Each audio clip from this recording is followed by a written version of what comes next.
Lalaga tayo ng beef kasi maulan ngayon, guys. Itong beef po ay pinalambot ko na sa labas. So, ipinasok ko na lang siya dito ng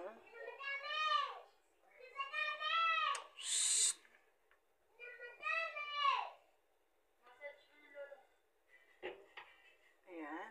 Tayo po ay maglalagay ng pepper.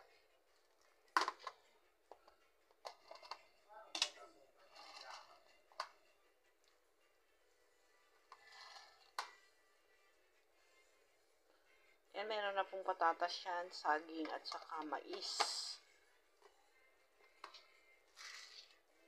Pasensya na po at medyo.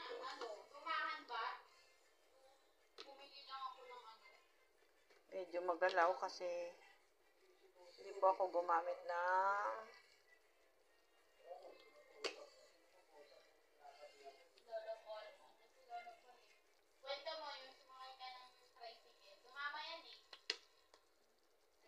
yan, papakuluin lang po natin.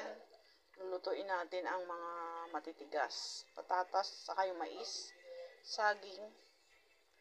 Kasi sabi, secret siya, sabi niya. Hello guys! Tayo ay magluluto ng may sabaw na beef.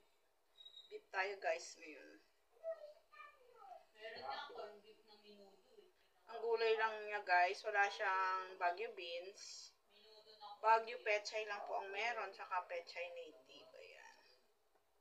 Yung beef po, binili ko pa sa Pangasinan. Yung buto-buto ng beef. Pero malaman po siya. Ayan.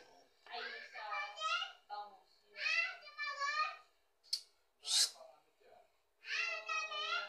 Dasha, ang ingay!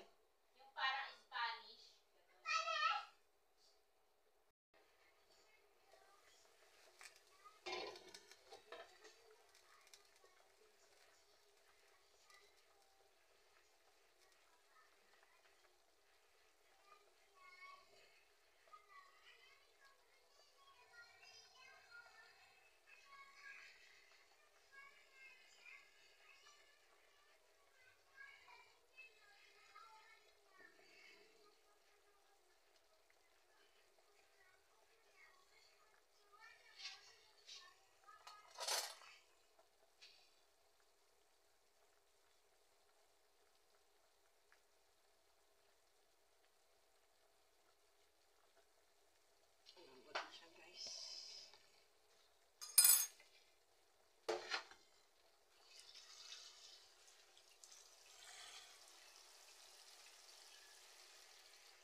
Guys, madaming gulay. Gulay is life. Ayan, ito lang po ang gulay niya. Patatas. Wala siyang Baguio beans guys. Hindi ko na rin siya nilagyan ng repolyo natin. Kasi hindi na siya kakasya. Hindi lang itong pinaglutuan ko guys.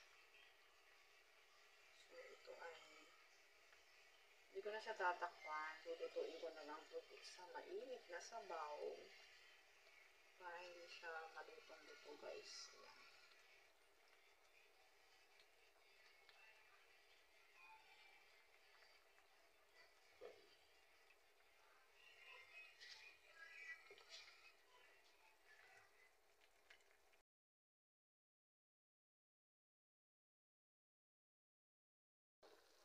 Ayan guys. Tayo ay maghigop ng sabaw. Kasi maulan po ngayon dito sa amin. As in maulan. Kaya tayo ay maghigop ng sabaw. Beef. Beef po ang ating nilaga. Ay, tama, nilaga. So, ayan guys. Hanggang dito na lang. Luto na po siya. Thank you for watching.